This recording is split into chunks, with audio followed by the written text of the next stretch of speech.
Hej og velkommen. I dag skal jeg lave en guide til, hvordan du laver indfatninger på en dør. Inden jeg starter, går jeg ud på Københavns Listefabrik og finder de profiler, jeg gerne vil have. Altså indfatningerne. Der er rigtig mange at vælge imellem. Jeg tager altid lige en målepind, så jeg ikke tager for lange længder. Her skal jeg have nogle, der er 2,40 meter. Så lægger jeg dem over og husker lige at notere, hvad jeg har taget.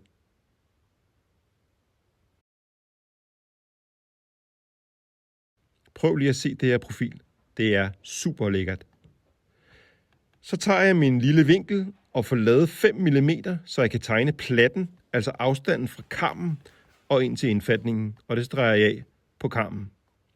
Så måler jeg toppen af min indfatning. Jeg laver altid toppen først, så skal jeg nemlig kun lave én tilpasning. Laver du siderne først, så skal toppen passe 2 steder, og det bliver aldrig godt. Så lægger jeg den over på kapsaven, skærer først i højre side, og så skærer jeg den i den venstre side. Og ja, det her det er ligesom på Det Kongelige Teater. Det er bare en kulisse, en mock-up af en dør, der sidder i en væg. Så er topstykket klar. Jeg skyder det fast med min sømpistol. Bum, så sidder den der, og det er fuldstændig ligesom Clint Eastwood.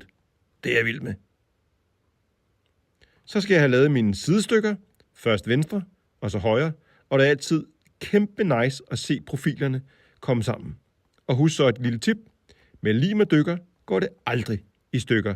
På med siden, limklemmen på, og så tørrer jeg altid overskydende lim af. Så er den klar til at blive sømmet fast, og så gentager jeg det samme over i højre side. Så er jeg færdig. Se lige, hvor pænt det blev. Indfatninger på dør, det er da nemt.